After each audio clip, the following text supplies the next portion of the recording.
Bismillahirrahmanirrahim. Assalamualaikum warahmatullahi wabarakatuh. Halo rekan-rekan semua, kembali lagi dengan channel Usman Ogi.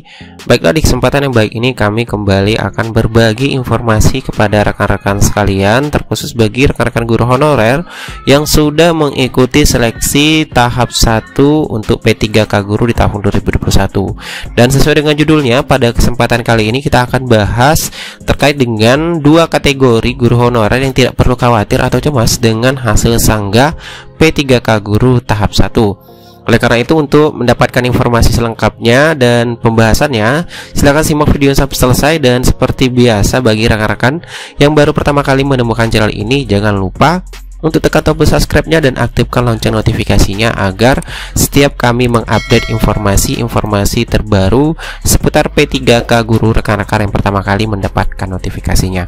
Oke, terima kasih teman-teman. Langsung saja kita ke pembahasan. Namun sebelum ke pembahasan, untuk dua kategori guru honorer yang tidak perlu khawatir untuk hasil sanggah, sebagaimana sudah kita ketahui bahwasanya secara resmi itu sudah diumumkan ya teman-teman melalui Instagram Bu Nunuk Suryani yang menyampaikan bahwasanya untuk pengumuman hasil sanggah tahap 1 dan pemilihan formasi tahap 2 itu mengalami kemunduran. Nah, nanti akan lagi revisi jadwal atau penyesuaian jadwal yang akan disampaikan tentunya di portal resmi guru.ppk.kemendikbud.go.id. Jadi silakan ditunggu teman-teman. Dan mengapa hal ini ditunda lagi? Tentunya hal ini berkaitan dengan hasil sanggah ya teman-teman, di mana Kemendikbudristek pastinya masih melakukan verifikasi hasil sanggah, karena kita yakin Kemendikbudristek itu sangat cermat dan teliti terkait memverifikasi hasil sanggah dari rekan-rekan guru honorer yang sudah mengikuti tahap 1 kemarin, karena pastinya hal ini menyangkut kesejahteraan ataupun kepentingan rekan-rekan guru sekalian dalam rangka menjadi ASN P3K nantinya. Jadi kita tunggu saja hasil verifikasi secara keseluruhan atau finalnya dari Kemendikbudristek. Semoga hasilnya sesuai yang diharapkan bagi rekan-rekan sekalian yang mengikuti di tahap 1 tentunya. Nah, langsung saja kita ke pembahasan yang pertama terkait dengan dua kategori guru honorer yang tidak perlu khawatir dengan hasil sanggah P3K Guru tahap 1. Yang pertama adalah peserta tunggal atau tanpa saingan, baik itu guru induk maupun non induk. Jadi di sini teman-teman, bagi rekan-rekan sekalian yang mengikuti tahap 1 kemarin dan sudah melihat hasil prasanggahnya atau pengumuman prasanggah yang bisa di-download hasil secara keseluruhannya, dan teman-teman melihat ternyata teman-teman atau rekan-rekan sekalian itu berada di posisi dalam persaingan tunggal atau tanpa saingan, artinya dalam satu sekolah hanya tersedia satu formasi dan rekan-rekan sekalian hanya mengikuti ujian di sekolah tersebut sendirian, seperti itu, tanpa ada saingan, baik itu dari guru induk maupun non induk, seperti itu. Namun dengan artian kalau seandainya rekan-rekan yang sudah mengikuti ujian yang dinyatakan lulus di hasil prasanggah itu juga wajib mencapai nilai ambang batas yang sudah ditentukan oleh Panselnas. Sebagaimana sudah kita ketahui juga bahwasanya untuk nilai ambang batas atau penilaian ambang batas itu ada 3 kategori ya teman-teman. Dan sedangkan untuk kode-kodenya sendiri kita review kembali bahwasanya untuk X itu adalah peserta P3K Guru tahap 1 yang melamar di sekolah induk, tentunya yang sesuai dengan linearitas kualifikasi pendidikan maupun serdiknya. Kemudian untuk Y yaitu untuk guru non induk, tentunya adalah peserta yang melamar dari sekolah lain ya, tentunya disilakan non induk ya. Nah, tentunya kemudian untuk P1 ada P2 dan P3, ini adalah penyesuaian nilai ambang batas yang dibagi menjadi 3 kategori, yaitu kategori 1, kategori 2, dan kategori 3, seperti itu. Jadi di sini peserta tunggal atau tanpa saingan ini itu dipastikan tidak akan terpengaruh dengan hasil sanggah apabila rekan-rekan sekalian sudah mencapai nilai ambang batas dan dinyatakan lulus di hasil prasanggah kemarin ya teman-teman. Dan di sini kami sudah mengambil satu contoh hasil seleksi, hasil pengumuman prasanggah kemarin teman-teman. Nah, di sini kalau kita lihat dari hasil prasanggah di sini ada satu peserta, yaitu hanya ada satu peserta. Kemudian peserta ini di keterangan hasilnya yaitu berkode XP3 garing L. Artinya X ini adalah peserta sekolah induk atau guru induk yang melamar dan mengikuti ujian di sekolah tersebut. Kemudian hanya ada satu formasi ya teman-teman, di sini hanya ada satu formasi. Kemudian dia mencapai atau memenuhi nilai ambang batas kategori 3, maka secara otomatis akan dinyatakan lulus ya teman-teman.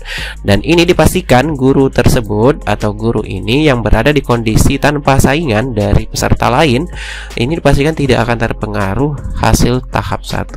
Jadi dipastikan guru ini adalah sudah menjadi lulus atau dipastikan lulus di tahap 1 dan menjadi ASN P3K untuk mengikuti tahapan-tahapan seperti pemberkasan dan lain sebagainya untuk menjadi ASN P3K.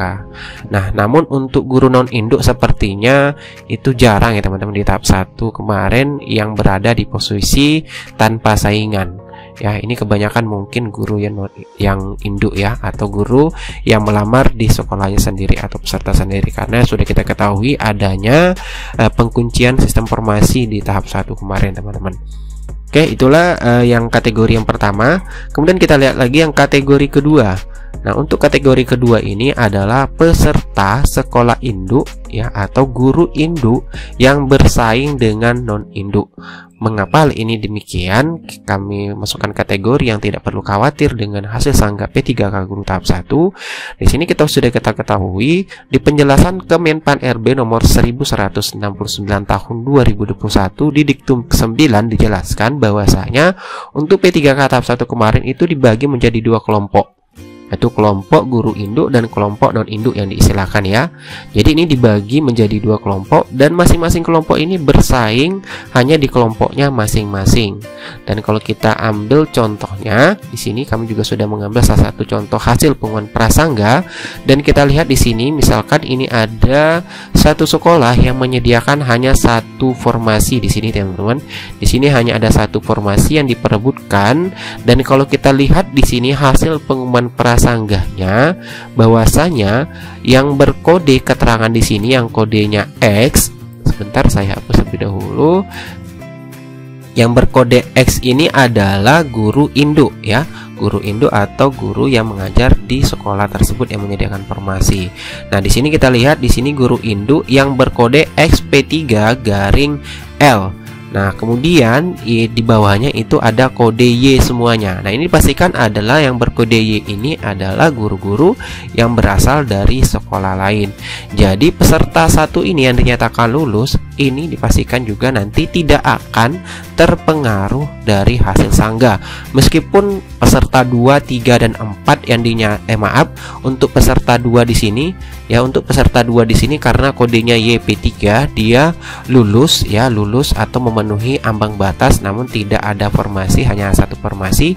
Kemudian dia juga mungkin melakukan sanggahan, begitu pula dengan peserta 3, 4 dan 5 melakukan sanggah, namun ini tidak akan mempengaruhi hasil dari hasil prasangga sebelumnya, yaitu dimana untuk peserta 1 yang berasal dari guru induk ini yang dinyatakan lulus, maka guru induk ini tidak bisa digeser oleh peserta 2, 3, 4 dan 5 karena sudah diketahui berdasarkan Kemenpan RB nomor 1169 tahun 2021 ada 2 kelompok, guru induk bersaing dengan kelompoknya masing-masing, begitu pula dengan guru non induk. Jadi guru yang berada di posisi yang kategori 2 yang kami maksud ini itu dipastikan juga bersiap-siap untuk menjadi ASN P3K dengan tahapan-tahapan selanjutnya, yaitu pemberkasan dan lain sebagainya yang menunggu pengumuman resmi dari Kemendikbud tahapan untuk pemberkasan tentunya. Jadi itulah teman-teman terkait dengan 2 kategori yang kami maksud.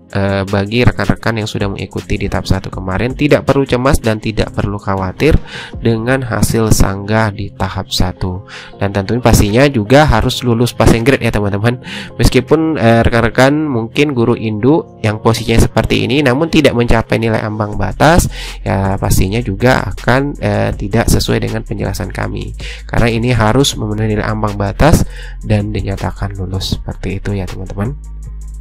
Oke, kita sama-sama masih menunggu terkait dengan hasil pengumuman hasil Sangga tahap 1 dan jadwal revisi jadwal untuk pemilihan formasi tahap 2. Silakan ditunggu informasinya dan pastinya kami juga akan menginfokan di channel ini. Oke, sekian dari Ismail Nuki. Wassalamualaikum warahmatullahi wabarakatuh.